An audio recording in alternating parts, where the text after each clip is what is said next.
कीर्तितलामलभूषणाय तुभ्यं नमस्ते जगतः परमेश्वराय तुभ्यं नमो जिनभव दधिशोषणाय। देवादिदेव आदिम ब्रह्मा श्री आदिनाथ भगवान के, देवादिदेव श्री चिंतामणि पार्श्वनाथ भगवान के, संत श्रोमणी आचार्य भगवान गुरुदेव श्री विद्यासागर जी महाराज की, पूज्य आचार्य श्री समय सागर जी महाराज की,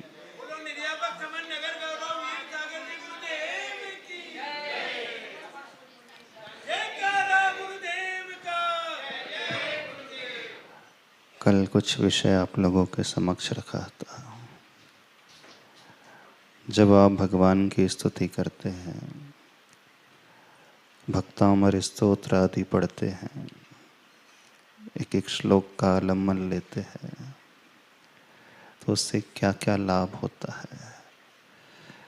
कल जो हमने कहा था, कुछ लोगों को बात समझ में नहीं आई। लोग कह रहे थे महाराज जी हमारी इतनी आस्था भक्तामर स्तोत्र के प्रति है और आपने सब धो करके रख दिया। हाँ, भक्तामर स्तोत्र के 45वें श्लोक से रोग शोक नष्ट हो जाते हैं, 6वें श्लोक से बुद्धि की प्राप्ति हो जाती है, 20वें श्लोक से कौन सा गर्भ धारण की बात आ जाती है, और न जाने कितने श्लोक आपने गिनाए और सबका प्रभाव इस व्यक्ति को कैसा प्राप्त होता है ये बता दिया। और हमने क्या कहा था, आपने प्रभु की स्थिति को पूरा सांसारिक बना करके रख दिया। हमारे भगवान जो स्वयं मोक्ष पहुंच चुके हैं, उन भगवान के गुणगान करके भक्त भी एक दिन मोक्ष पहुंच सकता है, मोक्ष पहुंच जाता है, भगवान बन जाता है। तो हमने जो बात कही थी थोड़ा सा उसे समझने की कोशिश करें। आपने ये कहा था कि महाराज जी हम जो एक एक श्लोक को व्यक्तियों से जोड़ रहे हैं, उनकी विघ्न बाधाओं के निवारण के लिए जोड़ रहे हैं, रोग से दूर करने के लिए जोड़ रहे हैं, लक्ष्मी प्राप्ति का हम मंत्र बता रहे हैं और पुत्र प्राप्ति का हम श्लोक बता रहे हैं। तो हमारा उद्देश्य तो मिथ्या मार्ग से बचाने का है, क्योंकि आज की जनता जब जब जीवन में कोई कष्ट आता है तो ना जाने कहाँ कहाँ चक्कर लगाते रहती है, किस किस का आलम्बन रहती है। तो उस मिथ्या मार्ग की ओर वो न कदम बढ़ाए, और वो कदम बढ़ाए तो सम्यक मार्ग की ओर ही बढ़ाए। कम से कम आदिनाथ भगवान की स्तुति से तो जुड़े। हाँ, बहुत अच्छी बात है। आप पहले उस पर्पस को समझने की कोशिश करें। हम भी मानते हैं कि एक एक श्लोक भक्तामर स्तोत्र का बड़ा चमत्कारिक है। हम ये स्वीकारते हैं एक एक श्लोक में बहुत शक्ति भरी हुई है। एक एक श्लोक अपने आप में मंत्र का कार्य करने वाला है। एक एक श्लोक बहुत कुछ सांसारिक वैभव को देने वाला, हम भी स्वीकारते हैं। पर भगवान को नीचे लेकर के ना आओ, पहले प्रभु की महिमा उस रूप में बताना शुरू करें कि भगवान हमें क्या क्या दे सकते हैं। सब कुछ दे सकते हैं, ये तो बड़ी छोटी मोटी सी चीजें हैं। सांसारिक वैभव, शरीर के रोगों से ऊपर उठने की बात, मनोकामनाओं को पूर्ण करने की बात। जब जब मनोकामना की बात आती है तो व्यक्ति इस धर्म का आलम्बन लेता है, मंत्र का आलम्बन लेता है। पर क्या ये धर्म और ये मंत्र, ये भक्ति, ये पूजा, ये विधान सिर्फ मनोकामना पूर्ण का साधन बन चुका है? इतना छोटा हो गया है? नहीं, ऐसा नहीं होना चाहिए। सांसारिक मनोकामना की पूर्ति तो बड़ी छोटी सी बात है। हमारी भी बड़ी आस्था है भक्तामर स्तोत्र के प्रति। हम भी ये मानते हैं कि इस तरह जो गृहस्थ होता है, श्रावक होता है, संसार में रहता है, उससे न जाने कितने कष्ट भोगने पड़ते हैं। हर एक गृहस्थ के जीवन में न जाने कितनी विघ्न बाधाएं आती, परेशानियां लगी रहती हैं, और परेशानियों से ऊपर उठने के लिए वह बहुत कुछ करता है, और मूल रूप से धर्म भी करता है। तो करें, पर यदि आप इसे उस लक्ष्य को लेकर के करोगे, मोक्ष रूपी लक्ष्मी को प्राप्त करने के लिए करोगे, तो ये छोटे मोटे लक्ष्य तो अपने आप पूर्ण हो जाएंगे। इसमें हमें इतना संकीर्णता नहीं लाना है, इतने तक ही नहीं रहना है। पहले हमें जो वो दे सकता है वह समझने की कोशिश करना है। कुछ दिन पूर्व हमने एक बात कही थी, निष्काम भक्ति करोगे, निकांक्षित भक्ति करोगे तो सब मिलता है। एक छोटा सा उदाहरण देते हैं। एक बार एक बच्चा अपने पेरेंट्स के साथ रिश्तेदार क्या जाता है, गेस्ट बन करके जाता है। अब जहाँ वो गेस्ट बन करके गया था, वो अंकल उस बच्चे के सामने एक चॉकलेट की बरनी ला करके रख देते हैं, और वो उससे पूछते हैं, बेटा तुम्हें कितनी चॉकलेट चाहिए? बोले तुम्हें जितनी चॉकलेट चाहिए अपनी मुट्ठी में भर लो। तो बच्चा कुछ नहीं बोलता। अब वो अंकल कहते हैं उससे, संकोच नहीं करो, बिल्कुल फ्री होकर के तुम्हें जितनी चॉकलेट चाहिए इस बरनी से ले लो, अपने जेब में भर दो। वो छोटा सा बच्चा फिर भी तैयार नहीं होता चॉकलेट लेने के लिए। तो बच्चा वो अंकल जो है उसके मम्मी की ओर देखने लगते, घबराओ नहीं, मम्मी कुछ नहीं बोलेगी। हाँ, मम्मी ने सिखाया होगा, कहीं जाते हैं तो मांगना नहीं, लेना नहीं, चुपचाप बैठे रहना, अच्छे मैनर्स नहीं माने जाते हैं, किसी के यहाँ जाओ तो ये सिखाया ना मम्मी ने, तो हम मम्मी को समझा देंगे, तुम्हारी मम्मी कुछ नहीं कहेगी, तुम्हें जितनी इच्छा हो उतनी चॉकलेट अपने दोनों पॉकेट में भर लो। अब बच्चा फिर भी मांगने को तैयार नहीं, हाथ आगे बढ़ाने को तैयार नहीं। जब बच्चा किसी भी तरह तैयार नहीं हो रहा, क्योंकि बच्चा बड़ा एक्सपर्ट था, इंटेलिजेंट था, समझदार था।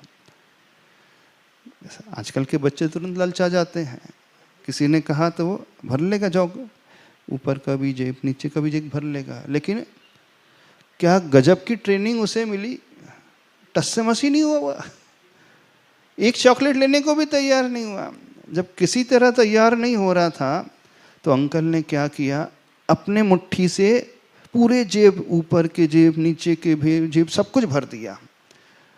अब जब वो पूरे जेबों में चॉकलेट भर गई, और थोड़ी देर बाद वो बच्चा अपने मम्मी पापा के साथ बाहर आया, तो मम्मी ने धीरे से पूछा, एक बात बताओ, जब अंकल इतने अच्छे से तुमसे कह रहे थे चॉकलेट लेने के लिए, तो तुमने चॉकलेट क्यों नहीं भरी अपने पॉकेट में, क्यों नहीं मुट्ठी से चॉकलेट ली? तो उसने कहा, मम्मी मैं तो इतना छोटा सा हूँ, यदि मैं अपनी मुट्ठी से चॉकलेट लेता तो कितनी चॉकलेट आती उसमें? हाँ, मेरी मुट्ठी में कितनी चॉकलेट आती? 2-2 3-3 ही आती। लेकिन जब अंकल ने भरी तो कितनी सारी भर के दे दी। ये भी पॉकेट भरा है, ये भी पॉकेट भरा है, ये भी पॉकेट भरा है, पीछे का भी पॉकेट भरा। अब अंकल के हाथ इतने बड़े बड़े थे, इसलिए मैंने अपने हाथों से चॉकलेट नहीं ली। यदि मैं लेता तो मुझे कम लेन मिलती, लेकिन अंकल ने दी तो भर भर के दी। तो सही किया कि नहीं मैंने? तो मम्मी बोली, हाँ सही काम किया तूने, तो सही किया ना काम उसने। तो आप लोग कैसे हो? हाँ, आप लोग कैसे बताओ? हाँ, आप तो मांग लेते हो, अंकल एक चॉकलेट दे दो, है ना, भगवान ये दे दो, क्यों? ये ना, कहाँ भक्ता में रीलिंग वाली मैडम कहाँ बैठी हो? हाँ हाँ हाँ, हमें भगवान ये दे दो, हमारा थायराइड ठीक कर दो, हमारा पेट का रोग ठीक कर दो, हमारा माइग्रेन ठीक कर दो, हमारा फीवर ठीक कर दो, यही है ना। तो आप मांगोगे भी तो कितना मांगोगे? बिल्कुल इस बालक की भांति होता है श्रावक, और सही है, अज्ञानी है, छोटा है, न उसकी शारीरिक क्षमता है, ना उसकी बौद्धिक क्षमता है, ना उसका इतना विजन होता है कि वो ज़्यादा ले सके, और लेने की कोशिश भी करेगा तो इसकी शक्ति ही नहीं है इतनी। जैसे उस बालक के पास क्षमता ही नहीं थी, वो लेता भी तो कितना लेता, 2 मुट्ठी भर के ले सकता था, उससे ज़्यादा क्या ले पाता, और लेता तो कितना मिलता, उतना ही मिलता मैक्सिमम। लेकिन जब उसने कुछ भी नहीं लिया तो कितना मिला, मिला ना, भर भर के मिला ना। तो बिन मांगे मोती मिले, और मांगे मिले नहीं, भीख भी मिल जाती है आज के ज़माने में, मांगने पर मिल जाती है, ऐसा नहीं मिलती है, पर कितनी मिलती है बताओ, कितनी मिलती है? उतनी ही मिलेगी एट द मोस्ट जितनी आप डिमांड करोगे, उससे ज़्यादा नहीं मिलेगी। हमने किसी व्यक्ति को, दाता को नहीं देखा कि भिखारी ने 10 रुपये मांगा और वो 100 रुपये का नोट रख दे। चलो आप में से पूछ रहे हैं, आप में से किसी ने भिखारी को 5 रुपये से ज़्यादा दिया है? नहीं, उसकी मांग 5 रुपये की है, आपने कोई 50 का नोट दिया है? नहीं दिया। और आप उससे कहो तुम्हें जो इच्छा मांग लो, वो कुछ ना कहे तो कितना दे दोगे? हाँ, कितना दे दोगे? निश्चित रूप से क्या दोगे? कितना दोगे? जितनी उसकी एक्सपेक्टेशन उतनी दोगे, उससे ज्यादा दोगे? उससे ज्यादा आप उसकी क्षमता के अनुसार दोगे, उसकी औकात से दोगे कि अपनी औकात से दोगे? बताइए, आपकी जितनी क्षमता उस अनुसार दोगे? नहीं महाराज जी, आज के जमाने में तो सब व्यवहार जो चलता है, लेन देन जो चलता है, वो क्षमता के अनुसार नहीं चलता। कैसा चलता आप लोगों का व्यवहार? जैसे घर में कोई फंक्शन होता है, किसी रिश्तेदार ने 100 रुपये का 500 का लिफाफा दिया, कितना, वैसे कितना ट्रेंड चल रहा है अभी शादी में कितने का लिफाफा चलता है अभी? 100 रुपये? अच्छा, 500 कि 1100 भी चलने लगा? अच्छा, वैसे जनरली कितना चलता है? 500 रुपये का। अब आपके फंक्शन में सामने वाले ने 500 का लिफाफा दिया, जब उसके घर में शादी होगी तो आप कितना लौटाओगे? कितना लौटाते हो? जब वो 500 का देते तो लिख करके रख लेते होंगे, सभी लोग रजिस्टर मेंटेन करके रखते हैं कि नहीं? रजिस्टर मेंटेन करके रखते नहीं, किसके यहाँ से कितना व्यवहार आया, बोले लौटाना भी है। आज हमारे यहाँ व्यवहार आया, कल उनके यहाँ कुछ होगा फंक्शन, तो आपको लौटाना पड़ेगा। तो माइंड में नोट कर लेते हो कि रजिस्टर में नोट करते हो? कितना बताओ? माइंड में नोट कर लेते होंगे, उतना ही लौटाते हो? बताओ, थोड़ा ज़्यादा करा देते हो? 10 रुपये ज़्यादा बढ़ा देते, 1 रुपये ज़्यादा बढ़ा देते, कितना बढ़ाते?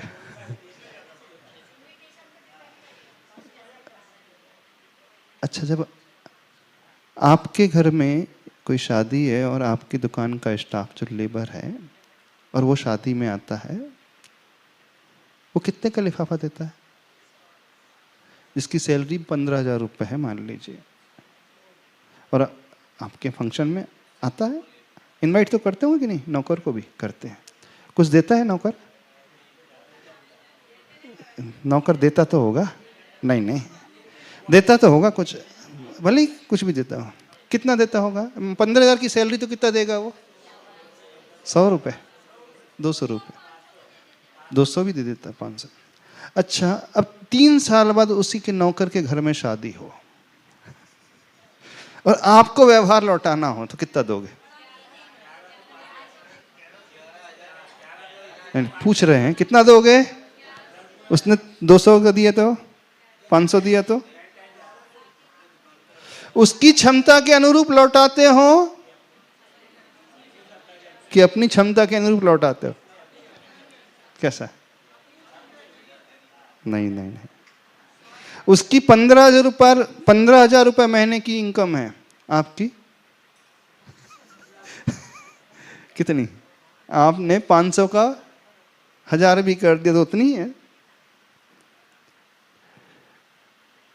जब व्यक्ति जितनी बड़ी सोच वाला होता है, ये चक्रवर्ती क्या कोई व्यक्ति थाली भर करके लेकर के जाता है और चक्रवर्ती कितना लौटाता उसको? जितना सामने वाले ने दिया उतना ही लौटाता है। चक्रवर्ती हमेशा अपने वैभव के अनुसार भर के आभूषण देता है। ऐसे ही है ना? 3 लोग के नाथ के पास आओगे, आपने कुछ समर्पित किया, वो कितना लौटाएंगे? कितना लौटाएंगे वो? आपके लिफाफे को देख करके बताओ, आपके लिफाफे को देख करके नहीं। यदि आप कुछ नहीं मांगोगे तो वो भर भर करके देंगे, और यदि आप कुछ मांग लोगे तो उतना ही मिलने वाला है। सत्य यही है, उससे अधिक मिलने वाला है ही नहीं। क्यों अपने आप को इतना संकीर्ण बना लेते हो मांग करके प्रभु से? क्यों इतनी तुच्छ बुद्धि बना लेते हो कि मैं 45वां श्लोक पढ़ूंगा, भगवान मेरे पेट का रोग दूर हो जाए? बिना यह भावना करे 45वां श्लोक पढ़ो ना, तो क्या दूर नहीं होगा रोग? कहाँ बैठी हैं बिना श्लोक पढ़े, बिना भावना करे 45वां श्लोक पढ़ो, बताओ होगा कि नहीं होगा रोग? कि भावना करोगे तो ही रोग दूर होगा? बिल्कुल होगा, और जल्दी होगा रोग दूर। जब हम मांग कर लेते हैं, इच्छा कर लेते हैं, तो हम अपने आप को बहुत सीमित कर देते हैं। और जब हम कोई इच्छा नहीं करते हैं तो हमें जो मिलता है उनकी क्षमता के अनुरूप मिलता है। जैसे उस अंकल ने उस बच्चे की पूरे पॉकेट भर दिए चॉकलेट से। भगवान कितना देंगे? भगवान तो अनंत शक्ति वाले, अनंत वैभव वाले हैं। आप भले ही अपनी शक्ति के अनुसार चढ़ाओ, लेकिन जब मिलेगा लौट करके उनकी शक्ति के अनुसार मिलेगा, बशर्ते आप मांगोगे नहीं तो। और यदि आपने डिमांड नोट रख दिया तो उतना ही मिलेगा। कल भी हमने बात कही थी, आप भगवान के पास नहीं आते हैं, आप सिर्फ डिमांड नोट लेकर के आते हैं, है ना? आपको भगवान से सरोकार नहीं है, आपको भक्ति से सरोकार नहीं है, आपको सिर्फ अपने डिमांड से सरोकार है। ये है ना? आप भक्ति करते हो, पूजा करते हो, धीरे से एक चिट्ठी सरका देते हो, हे भगवान पेट का दर्द है, माइग्रेन है, आँख का दर्द है, सर्वाइकल का है। तब आप कहो कि महाराज जी, जब पीड़ा होती है, वेदना बहुत होती है, रोग असाध्य जैसा होता है, तो हम भगवान के आगे ना रोएं तो किसके आगे रोएं? हाँ, कम से कम हम वीतरागी भगवान के आगे ही तो रो रहे हैं, इन्हीं से तो कह रहे हैं। हम कोई सरागी भगवान के पास तो नहीं जा रहे, किसी सरागी देवी देवता के चक्कर में तो नहीं लगा रहे, कोई गलत तो कार्य नहीं कर रहे, मिथ्या मार्ग को तो नहीं अपना रहे, हम सम्यक मार्ग को ही अपना रहे हैं, सच्चे देव गुरु शास्त्र के पास ही आ रहे हैं। ठीक है, उस दृष्टि से बहुत अच्छा है। अब हम तुलनात्मक अध्ययन करें, मिथ्या मार्ग में जाने के बदले वीतरागी मार्ग में आ जाना, इन प्रभु के पास आ जाना और डिमांड नोट रख लेना अच्छा है, बहुत अच्छा है। लेकिन डिमांड नोट जब जब रखोगे तो आप 2-4 चॉकलेट से ज्यादा नहीं प्राप्त कर पाओगे, क्योंकि आपकी क्षमता ही उतनी है, उससे ज्यादा आपकी मुट्ठी में आ ही नहीं सकता, कुछ नहीं आ सकता, क्योंकि आज तक आपने सिर्फ संसार को चाहा है, संसार को ही देखा है, उसी की कामना की है। अनंत के आगे जितना भी व्यक्ति मांगता है उसकी कोई कीमत होती ही नहीं। क्योंकि जो भी आप मांग करोगे वो शांत ही होगा, अंत सहित ही होगा, लिमिटेड ही होगा। कोई अनलिमिटेड मांग करता है भगवान के पास? आपकी हर डिमांड जो है लिमिटेड रहती है, बड़ी संकीर्णता को लिए हुए होती है। पेट का रोग है, सिर का रोग है, आंख का रोग है, गर्दन का रोग है, कमर का रोग है, पैर का रोग है, लीवर की समस्या, हृदय की समस्या, बुखार की समस्या। उसके कंपैरिजन में बहुत अच्छा है सरागी के पास नहीं जा रहा है, मिथ्या मार्ग नहीं जा रहा है। लेकिन यहां पर आकर के यदि आपने डिमांड नोट रख दिया तो वह घाटे का सौदा है। यदि डिमांड नोट नहीं रखते तो उससे कई गुना ज्यादा मिलता कि नहीं? बताइए, कई गुना ज्यादा मिलता कि नहीं? फिर क्यों भाव हो जाते हैं बार बार? भाव तब होते हैं जब हमारा वह शायद विश्वास नहीं होता। एक बार विश्वास तो अंतरंग से करके देखो, करो ना। और ये भी ध्यान रखें, मिलता भी तब है जब हमारे अंतरंग में उस प्रकार का कर्म होता है, तो ही मिल पाएगा, अन्यथा नहीं मिल पाएगा। यदि भक्ति से सारे रोग दूर होना होते तो दुनिया का कोई भी व्यक्ति हॉस्पिटल नहीं जाता, कोई भी व्यक्ति दुनिया का बीमार नहीं पड़ता, कोई भी बीमार नहीं पड़ता। जो रोज भक्तामृत स्तोत्र पढ़ रहा है वह भी बीमार नहीं पड़ता। आपको तो छोड़ दें, जो 24 घंटे धर्म ध्यान करते रहते हैं, वे आचार्य प्रवर, वे भी बीमार पड़ गए। हाँ, जिनके आशीष से कईयों के रोग दूर हो जाते हैं, उनका स्वयं का रोग वो दूर नहीं कर पाए। इसलिए नहीं करें क्योंकि उन्होंने कभी धर्म को संसार का साधन बनाया ही नहीं था। चाहते तो वो भी कर सकते थे। एक कथा आती है ना सनत कुमार चक्रवर्ती की, आती है। कामदेव जैसा सुंदर, जिसे बड़ा अभिमान था अपने रूप पर, उसके रूप की चर्चा स्वर्गों में भी होती थी। देवता लोग परीक्षा करने आए उसकी सुंदरता का, और वह अपनी व्यायामशाला में व्यायाम कर रहा था। लेकिन देवताओं ने जैसे ही उसके रूप को देखा, बड़े आश्चर्य से भर उठे। बोले, ऐसा रूप तो स्वर्गों में भी नहीं होता जैसा आपका रूप है। चक्रवर्ती ने सुना, बोले, अभी तो देखा ही कहाँ आपने, अभी तो मेरा शरीर पसीने से लिप्त है, धूल मिट्टी लगी हुई है। जब स्नान करके उपटन आदि लगा करके राष्ट्रीय वेशभूषा में मैं आऊंगा, आभूषण पहन करके, उस समय रूप देखना। देवता लोग रुक गए, चलो अब थोड़ा सा देख लेते हैं। थोड़ी देर बाद स्नान करके वो आते हैं, और जैसे ही देखते हैं देवता लोग, अब उनके चेहरे में एक्सप्रेशन बदल जाते हैं। पूछता है, राजन क्यों, क्या हुआ, अब मैं सुंदर नहीं दिख रहा हूं? देवता कहते हैं, राजन वो बात नहीं रही। बोले, क्यों? कटोरा मंगाते हैं, पानी इसमें थूको। जैसे ही वो थूकता है वहीं जीव दिखने लगते हैं।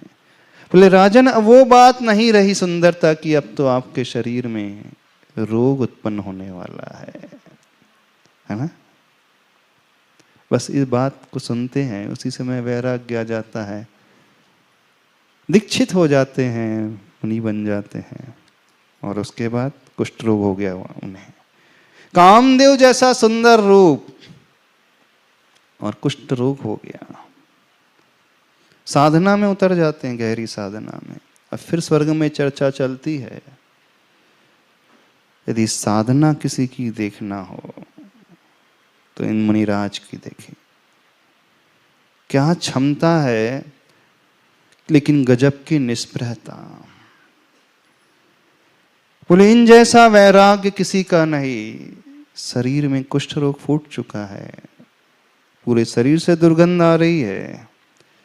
सौधर्म भी उनके उस वैराग्य की प्रशंसा करते हैं। फिर वो ही देव आकर के नीचे आते हैं, देखते चलो फिर परीक्षा लेते हैं, और वैद्य का रूप बना करके आ जाते हैं। हाँ, बोले हमारे पास ऐसी औषधि है, एक बार खुराक ले लो तो सारे रोग, शारीरिक रोग दूर हो जाएंगे, चर्म रोग दूर हो जाएंगे, कुष्ठ रोग दूर हो जाएंगे। मुनिराज ध्यान से बाहर आते हैं। वैद्य लोग कहते हैं हमारे पास ऐसी दवा है, आपका सारा रोग दूर हो जाएगा। वो कहते हैं नहीं, मुझे नहीं चाहिए। यदि आपके पास दवा है तो बस ऐसे उस रोग की दवा दे दो जिससे मैं ऊपर नहीं उठ पा रहा हूं। तो बोले कौन सा रोग?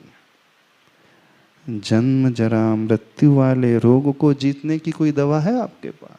नहीं। बोले वो दवा तो हमारे पास नहीं।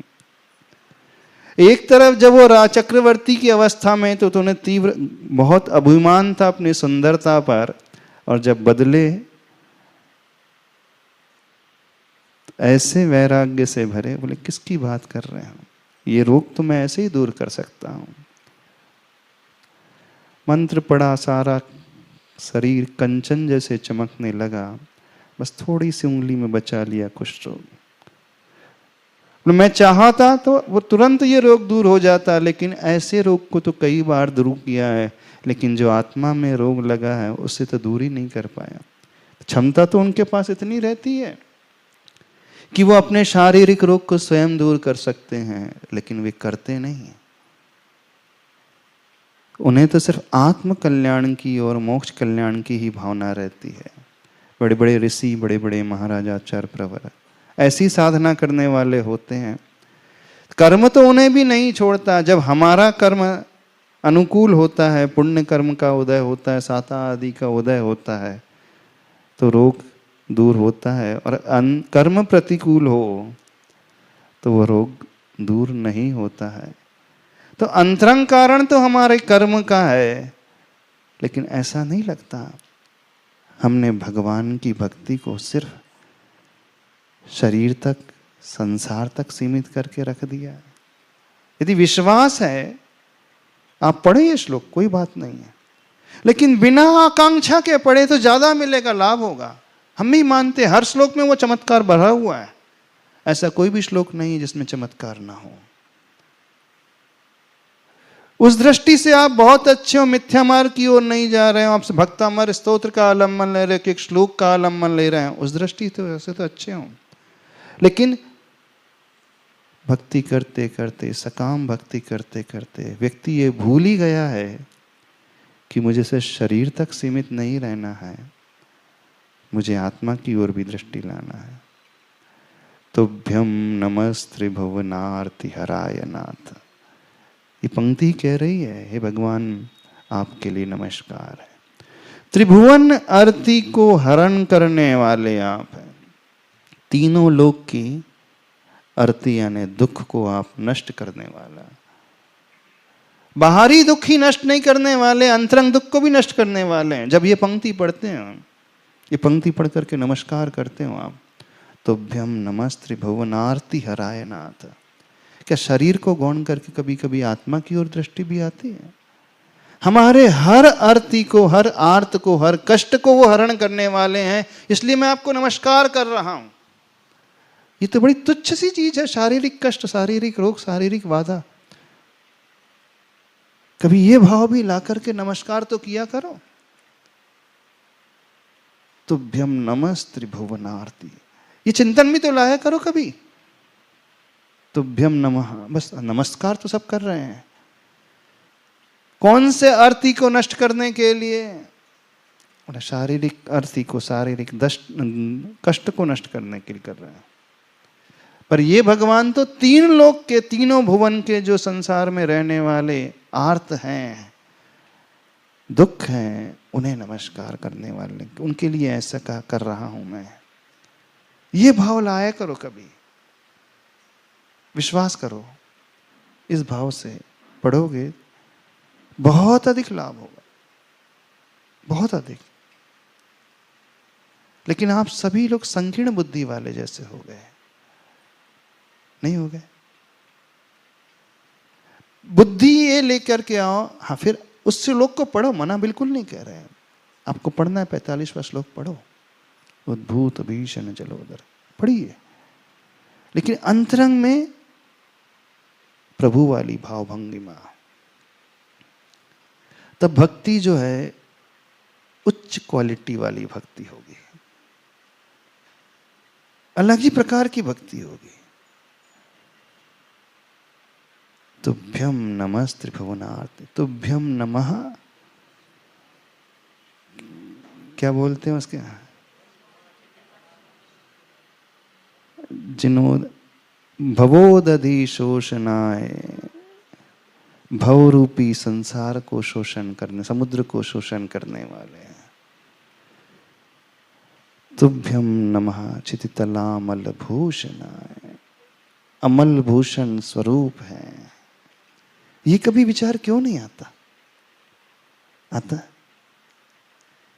आप फिर कहोगे महाराज जी आपने फिर वहीं ला करके पटक दिया।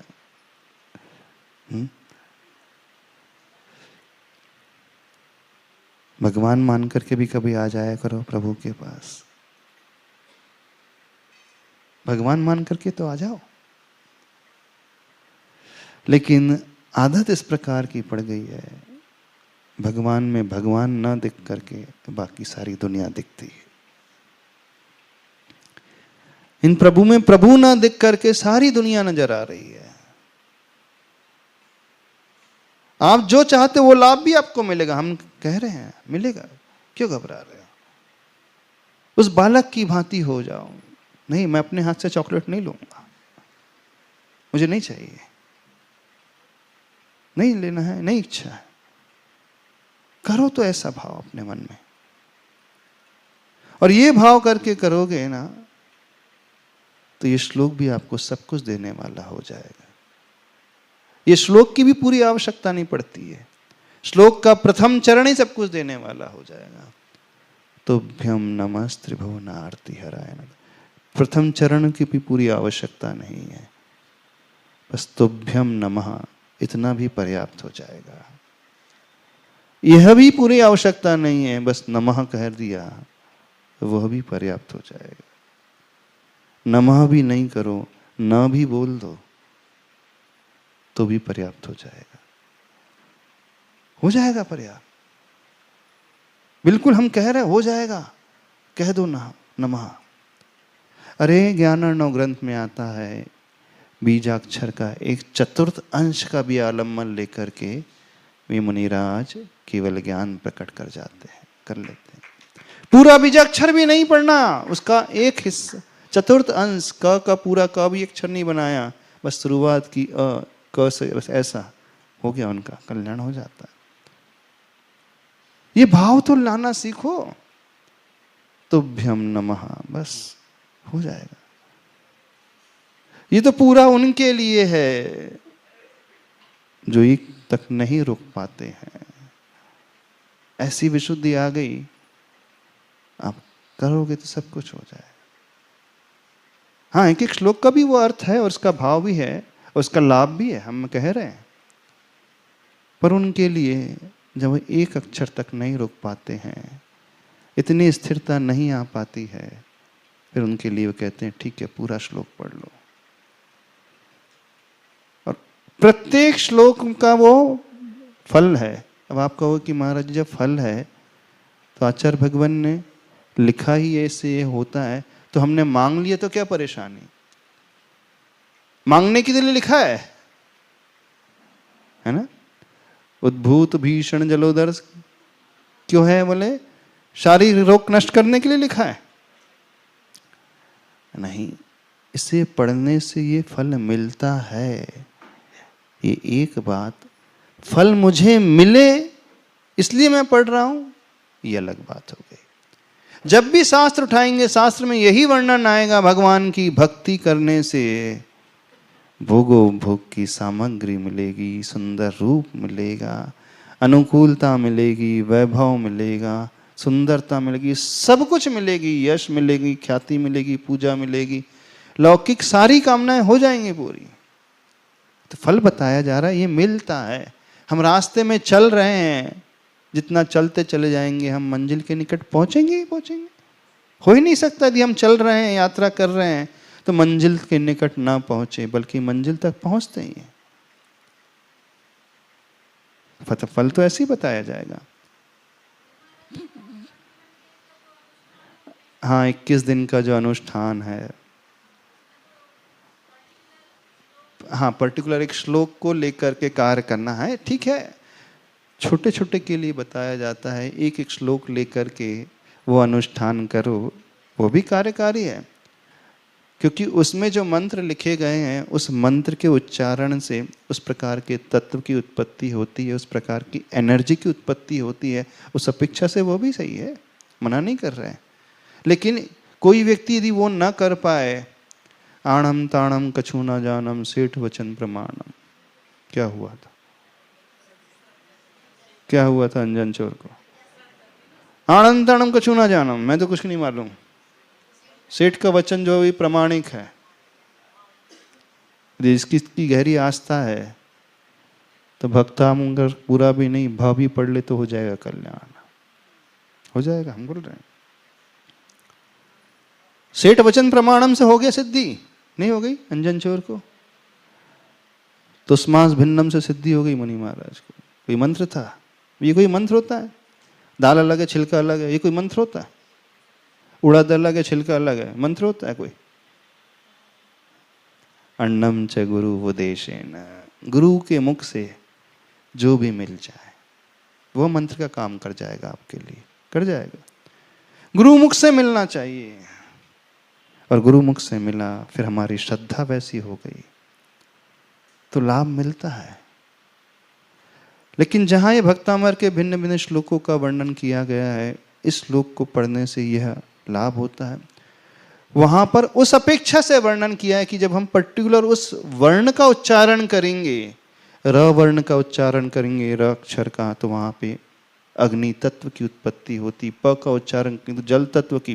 तो उस अपेक्षा से शारीरिक लाभ भी है, हम मना नहीं कर रहे, होता है लाभ, पर उसे हम वहीं तक सीमित ना रख दें, उसमें हम और बड़ा रूप देखने की कोशिश करें, बड़ा विजन बनाने की कोशिश करें। और वह बड़ा विजन जो होता है, अनंतता का विजन, उस बालक की बात ही नहीं, मैं अपने हाथ से नहीं लूंगा, आपको जितनी देना दे दो। भगवान मैं अपने आप से नहीं मांगूंगा, आपको जो करना है वो कर दो। विश्वास रखो, वहां से ज्यादा मिलेगा। क्योंकि भिखारी की औकात 10 रुपए की ही होती, उससे ज्यादा नहीं होती, 50 की ही होती, उससे ज्यादा नहीं होती। बालक की क्षमता एक मुट्ठी छोटी सी होती है, उससे अधिक नहीं होती। बालक उनके ऊपर छोड़ देता तो ज्यादा मिलता, भिखारी छोड़ दे, कुछ नहीं कहे, परिस्थिति बता दे, बस छोड़ दो, अपने आप होगा। इसमें और अच्छा रिजल्ट आएगा, हम तो ये कह रहे हैं। जो आप 21 दिन की बात कर रहे हो उसमें भी रिजल्ट आता है, लेकिन इसमें और अच्छा और जल्दी रिजल्ट आएगा। निष्काम भाव से करके देखें, करो ना। कष्ट दूर हो जाए और कष्ट में भक्ति करना, दोनों में अंतर है। कष्ट निवारण के लिए भक्ति करना और कष्ट में भक्ति करना, दोनों में अंतर है। कष्ट में मैं भक्ति कर रहा हूं ताकि आंतरिक शक्ति का मैं विकास कर पा रहा हूं। करो। हाँ, हर श्लोक उसका बहुत महत्वपूर्ण है। हर एक के भीतर बहुत सारी ऊर्जा छिपी हुई है, पर ऐसी भावना ला करके करोगे तो और अधिक लाभान्वित होगे आप। बात समझ में आ रही है? नहीं समझ में आ रही? हाँ, उस दृष्टि से बहुत अच्छा है जो व्यक्ति मिथ्या मार्ग का आलम्बन लेते हैं, सरागी देवी देवता का आलम्बन लेते हैं, चढ़ाने के लिए पेड़ के चक्कर लगाते हैं, धागा बांधते हैं, लाल कपड़ा बांधते हैं, नारियल चढ़ा देते हैं। उनकी तुलना में बहुत अच्छा है कि आप आदिनाथ भगवान की ही स्तुति कर रहे हो भक्तांबर स्तोत्र के माध्यम से और कष्ट दूर, शारीरिक कष्ट दूर करने के लिए, ठीक है। लेकिन जब इसकी तुलना निष्काम भक्ति से की जाएगी तो ये निष्काम भक्ति कई गुना अधिक प्रभावशाली हो जाएगी। आज हो ये रहा है कि हमने आदिनाथ भगवान को और आचार्य मानतुंग स्वामी जी को और भक्तामृत स्तोत्र के हर एक श्लोक को सिर्फ बहुत यहीं तक सीमित करके रख दिया है, बहुत कम तक सीमित कर दिया है। हम उसके पोटेंशियल को भूल गए। उसका पोटेंशियल, उसकी क्षमता, उसकी शक्ति बहुत है, बहुत विशाल है। हम बल्ब के ऊपर जैसा पात्र रखेंगे उसका प्रकाश वहीं तक सीमित होकर के रह जाता है। गिलास रखोगे तो गिलास तक ही उसका प्रकाश फैलेगा, जग रखोगे तो जग तक फैल जाएगा, और घड़ा रखोगे तो घड़ा तक फैल जाएगा। और हमने घड़े को भी हटा दिया तो क्या हो जाएगा? जितना बड़ा कमरा है वहाँ तक फैल जाएगा। और उसी बल्ब को बड़े हॉल में लगा दिया तो वहाँ तक भी फैल जाता है। फैलता है कि नहीं? पर ऐसा नहीं लगता हमने सिर्फ गिलास तक, मग तक ही उस दीपक के प्रकाश को सीमित करके रख दिया। हम ऐसा नहीं लगता आदिनाथ भगवान की शक्ति को हमने सिर्फ संसार तक सीमित करके रख दिया है, शरीर के रोगों तक सीमित करके रख दिया है। नहीं प्रतीत होता? आपने उस पोटेंशियल को समझा ही नहीं। उनका पोटेंशियल बहुत लंबा चौड़ा, बहुत विस्तृत है, बहुत विस्तृत है। उस पात्र को हटा करके तो देखो, उस आवरण को हटा करके तो देखो एक बार, देखिए इसका प्रकाश कहाँ तक फैलता है। इवन 0 वॉट का बल्ब भी जो होता है ना, उससे निकलने वाला प्रकाश पूरे हाल को प्रकाशित कर देता है। पूरा हाल जो है, ठीक है उसकी क्षमता के अनुसार प्रकाश रहेगा, पर पूरे हाल में प्रकाश फैल जाएगा। और जैसे ही हमने थोड़ा सा छोटा सा पात्र रख दिया, बस वहीं तक सीमित हो गया। तो पात्र को बड़ा करना सीखो। कर पाओगे बड़ा? नहीं कर पाओगे। कुमार्ग से अच्छा है सकाम भक्ति। अच्छी है, बहुत अच्छी बात है। एक एक श्लोक से माइग्रेन है, पेट का दर्द है, गर्दन का दर्द है, हार्ट का दर्द है, बीपी की शिकायत है, उससे आराम मिलता है, बुखार से आराम मिलता है। बहुत अच्छी बात है, मिलता है। हम भी कह रहे हैं, हम एक्सेप्ट कर रहे हैं। नहीं मिलता है ऐसा नहीं, मिलता है। क्योंकि जो श्लोक बना हुआ है उनमें जिन अक्षरों का चयन किया गया है आचार्य भगवान ने, हर अक्षर जो है वर्णमाला का अपना एक तत्व रखता है। जब उस पर्टिकुलर अक्षर का उच्चारण करेंगे तो उस प्रकार के तत्व की उत्पत्ति होगी और उस प्रकार की पर्टिकुलर एनर्जी होगी उत्पन्न, और वह एनर्जी जो है सबसे पहले इफेक्ट हमारे शरीर में दिखाती है। उसका भी विज्ञान समझ लो, क्योंकि 48 श्लोक हैं और एक एक श्लोक में 4 चरण हैं और 14 अक्षर एक एक चरण में हैं। तो उन्हीं अक्षरों को रखा गया है जिसमें, जैसे प वर्ग है तो वो जल तत्व का रिप्रेजेंट करेगा, र वर्ग है, र है तो वो अग्नि तत्व का है, ल आदि है। इस प्रकार के भिन्न भिन्न जो बीजाक्षर हैं, जब हम बोलते हैं अपने जिह्वा के माध्यम से, तालु दांत आदि का स्पर्श करके जो तत्व, जो शब्द बनता है, वो शब्द अपने भीतर एक एनर्जी बनाने वाला होता है। और उस प्रकार के तात्विक एनर्जी को बनाने वाला, उस रंग को बनाने वाला होता है। तो उसका तुरंत इफेक्ट जो है हमारी बॉडी पे पड़ता है, क्योंकि हमने अपने जिह्वा के माध्यम से उसका उच्चारण किया। तो जो एनर्जी मिलेगी हमारे मुख आदि में रहेगी, उस प्रकार का तत्व आदि बन जाएगा। तो सबसे पहले वो करता है। लेकिन हम भाव को और विस्तृत कर देंगे तो उच्चारण से जो लाभ होना वो तो होगा ही, लेकिन भाव को विस्तार देने से, पात्र को बड़ा करने से आत्मिक लाभ भी कई गुना हो जाएगा। इस प्रकार से उसे समझने की कोशिश करें। तो जब श्लोक पढ़ो, तुभ्यं नमस्त्रिभुवनार्तिहराय नाथ, तुभ्यं नमः चितितलामलभूषण, तुभ्यं नमस्त्रिजगतः परमेश्वर, तुभ्यं नमो जिन भवोदधिशोष। संसार समुद्र के कष्टों को जो शोषण करने वाले हैं, जो अनादिकाल के संसार की परंपरा है, उससे वो शोषण करने वाले हैं। तो ये तो बाहरी शरीर के है, तो वो तो अपने आप ही शोषित हो ही जाएगा। तीन लोक के आप अलंकार हैं, निर्दोष परमात्मा है। ये भाव भी लाना सीखो कभी। तो क्या करोगे बताइए? जिसकी बिल्कुल भी श्रद्धा नहीं है, प्रारंभिक दशा में बिल्कुल उसके साथ ऐसा ही कहा जाएगा।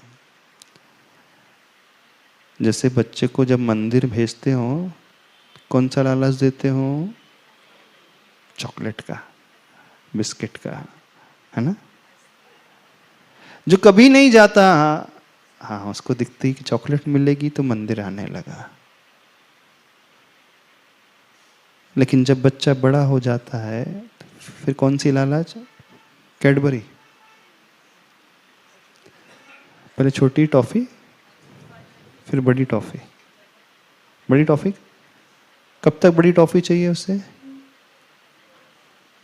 फिर थोड़ा और बड़ा हुआ, 6 साल का हुआ, अब क्या उसका कौन सा लालच? कौन सा लालच देते हो 6 साल के बच्चे को मंदिर जाने के लिए? कौन सा लालच देते हो? कपड़े, अच्छे गिफ्ट। 8 साल का हो गया, फिर उस समय कौन सी लालच? 8 साल तक साइकिल। 10 साल का हो गया तब? अभी भी देना पड़ता है लालच? 10 साल में क्या आने लगता वो? अब थोड़ा सा कि नाश्ते पानी का लालच देना पड़ता है 10 साल में। अच्छा, मोबाइल का, ठीक है, 10 साल में मोबाइल। 12 साल का हो गया तो गाड़ी का। 15 साल का हो गया तो अब बताओ कौन सी एज में आकर के उसे कुछ लालच की आवश्यकता नहीं पड़ती। जब आप अपने में भीतर घटा करके देखो, आप कब तक लोभ से मंदिर आते थे? कितनी उम्र तक? 10-12 साल तक। पर एक एज के आने के पश्चात फिर वो इससे ऊपर उठ जाता है। वो थोड़ा समझ में आने लगता है, टॉफ़ी तो वैसी मिल जाएगी, नाश्ता पानी तो वैसे ही मिल जाएगा, चॉकलेट चाय कॉफ़ी तो वैसे ही मिल ही जाएगी, है ना? आप कितने साल के हैं? कितने साल के हो गए अभी? बताओ। 50 के, कुछ 60 के। तो आपकी लालच कितनी बड़ी है? पहले टॉफ़ी थी, पहले बिस्किट थी, फिर अब महाराज जी सोने की बिस्किट हो गई, है ना? पहले पार्ले जी थी, अब सोने की बिस्किट हो गई। ये हो गई ना? नहीं हो गई? पहले प्लास्टिक वाली वो कार थी, अब जो रियल कार हो गई, ये हो गई। पहले वो ताश का घर बनाते थे छोटा सा, अब बड़ा बंगला हो गया, ये हो गई लालच। नहीं, उम्र से तो बढ़ गए हो, लेकिन दिमाग से बिल्कुल नहीं बढ़े हो। वो बच्चा जैसे जैसे शरीर से बढ़ता है, उम्र से बढ़ता है, दिमाग से भी बढ़ जाता है। हमें नहीं लगता 10-12 साल के बाद कोई बच्चा टॉफी बिस्किट के लिए आता होगा। आप तो बालक के पालक हो ना, समझदार हो गए?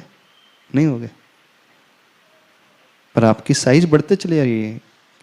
कार की भी साइज बढ़ गई है, बिस्किट की भी साइज बदल गई है। और इसका जो आइटम है, कंटेंट है, वो भी बदल गया है। जीवन में कब बड़े हो गए?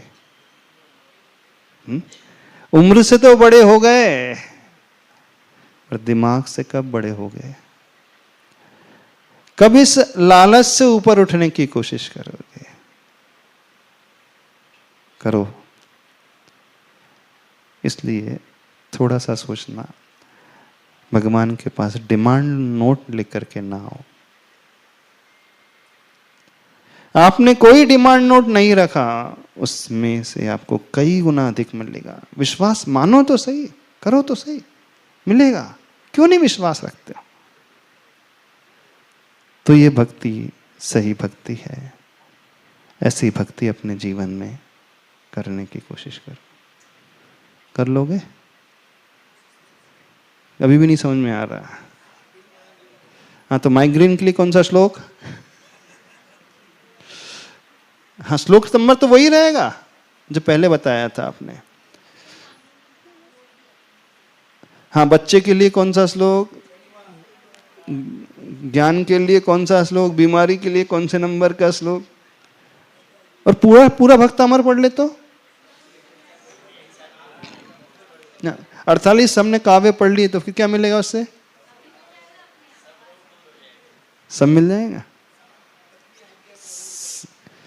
हाँ, क्योंकि हमारे शरीर में आँख भी है, कान भी है, नाक भी है, मुख भी है, गर्दन भी है, सिर भी है, हृदय भी है, लीवर भी है, हाथ भी है, पैर भी है, वाणी भी है, सब कुछ तो है।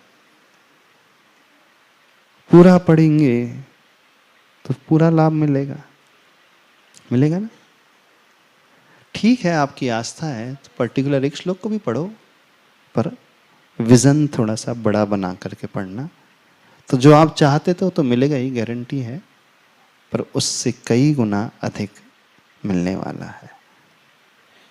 आचार्य प्रवर मानतुंग स्वामी जी ने उस चाहत को लेकर के नहीं पढ़ा था। उनकी तो चाहत थी सिर्फ भक्ति करने की चाहत, प्रभु की भक्ति करना।